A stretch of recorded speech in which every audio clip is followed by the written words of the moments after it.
Good day, everyone. We are now on the chapter 5, which is strategic capacity planning. So first, we'll have to discuss what is capacity. So capacity is the upper limit or ceiling on the load that an operating unit can handle. It is also known as the rate of productive capability of a facility. So in a company or a firm, capacity is the maximum level of output of a company that can sustain to make a product or to provide services. So the one that is responsible to evaluate or determine capacity is the managers.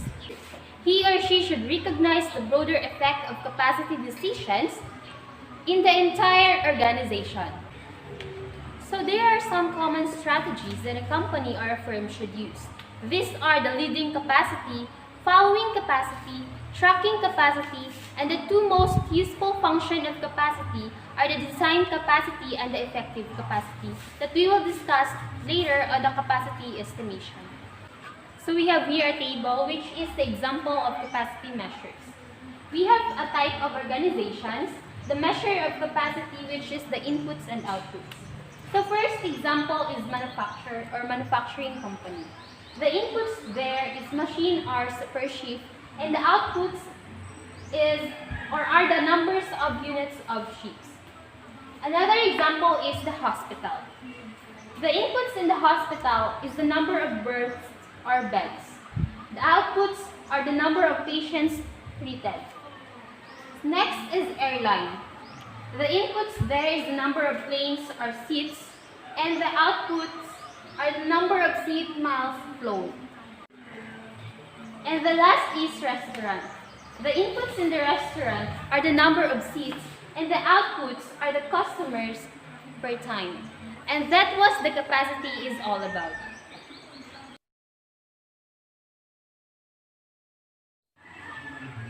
So now, we will know why capacity is important. So what is the importance of capacity? Operation managers are concerned with the capacity of several reasons.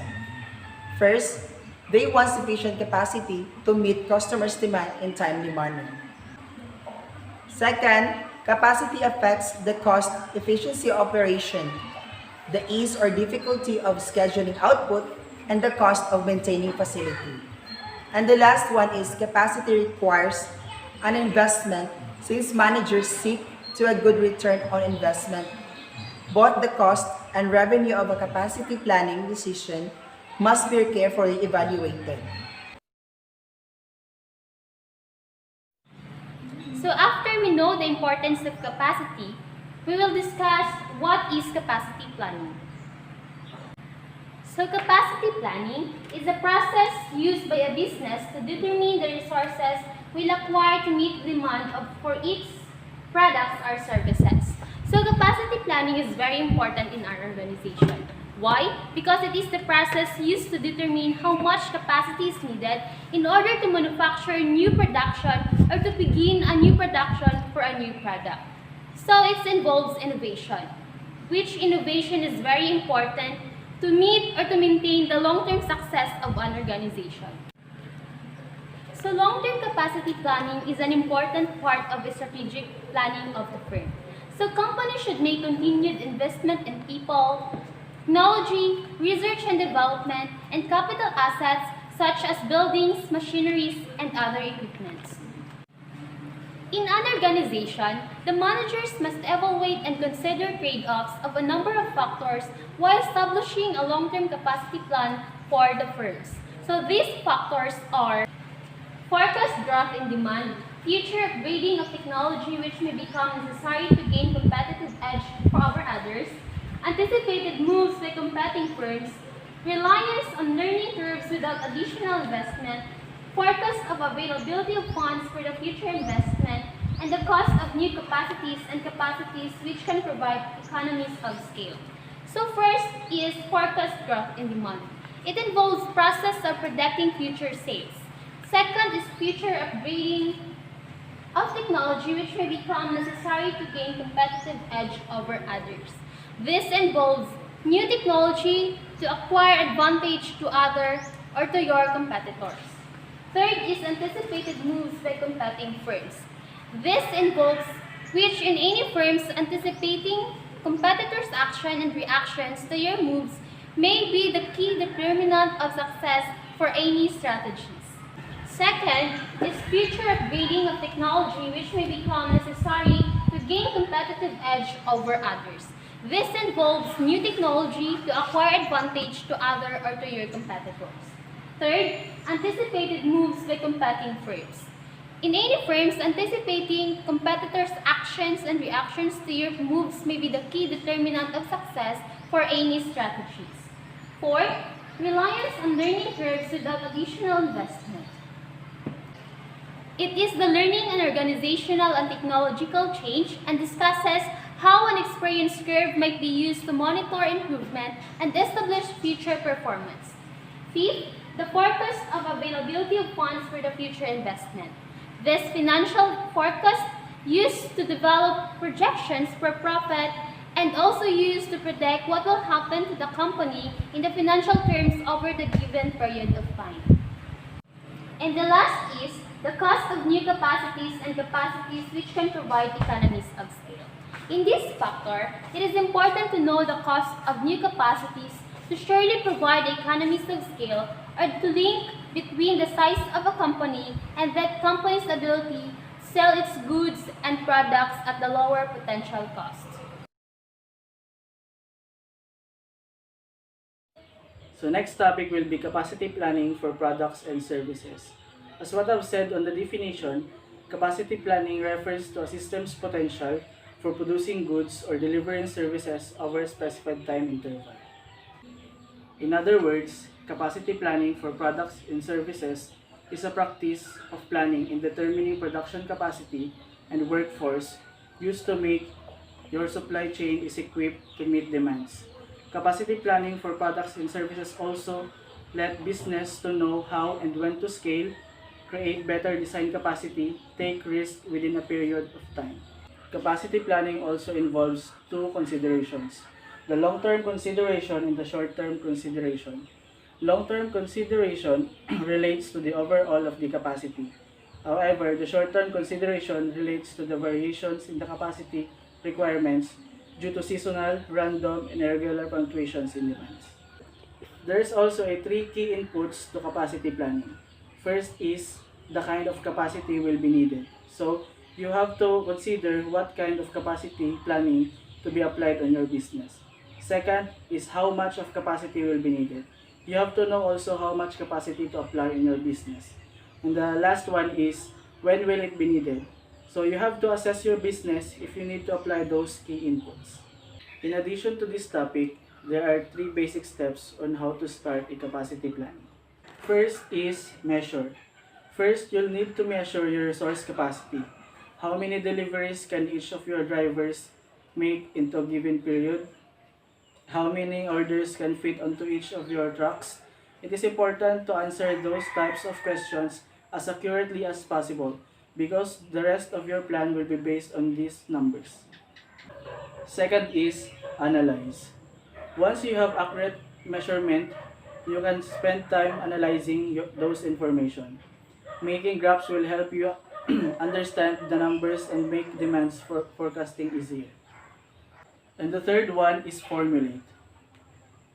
The final step is taking of all your information you've gathered and formulating a plan. You can make calculations to see how much it will cost to fund new projects or hire a full-time employees versus bringing on seasonal part-time workers. The formulation stage helps you to see what the likely outcomes are for various options so you can make the best decision. And now, we will discuss the types of capacity planning. So these are long-range capacity planning, intermediate-range capacity planning, and short-range capacity planning. So first is the long-range capacity planning, which is usually having a time horizon of more than 1 or 2 years. It relates primarily to strategic issues involving the firm's major production facilities. It is the process of ensuring that sufficient production resources are available to meet an organization's long-term range production needs. Second is intermediate range capacity planning, which has a time horizon or duration for the next 6 to 18 months. It is determined the resource capacity needed to meet demand over an intermediate time horizon. This may vary by such alternatives such as hiring or laying off of labor or making new tools or equipment.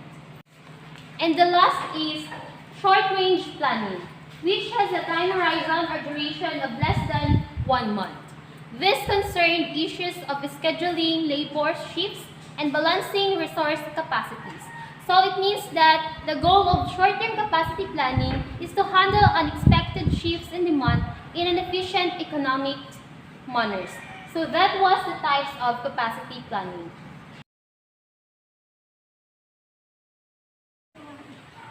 So let's proceed to capacity estimation. So to estimate the capabilities of existing facilities in a firm, it is necessary to know the various types of capacity and the measures of capacity.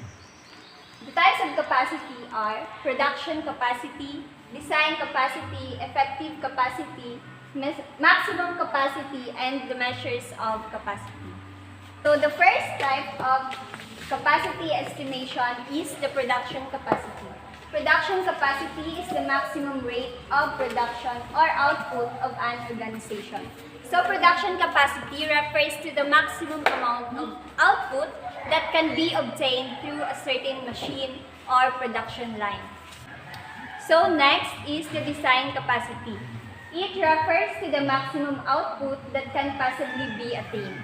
So design capacity is the maximum rate of output of a structure, facility, process, machine, tool, or component based on its design.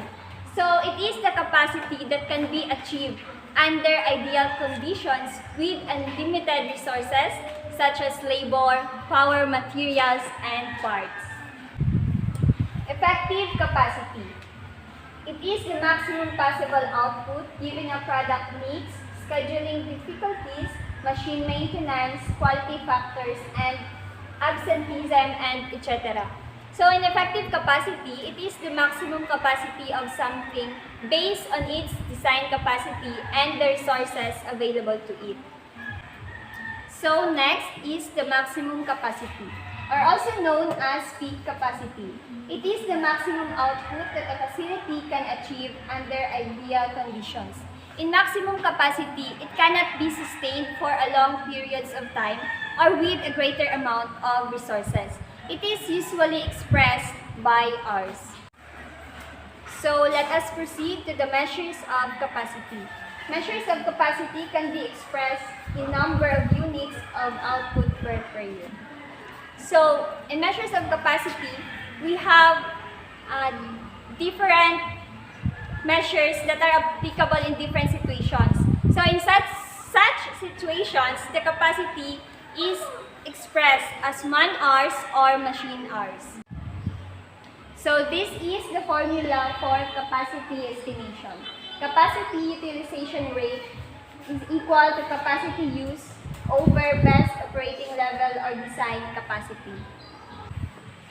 So for example, the capacity of an automobile plant can be measured in terms of a number of automobiles produced per unit, whereas capacity of a hospital is measured in terms of the number of patients that can be treated that day. Therefore, a capacity of a facility can be either measured in terms of input. So an important measure of the system effectiveness is the capacity utilization rate, which reveals how close a firm to its best operating point. And that was the example of the design capacity.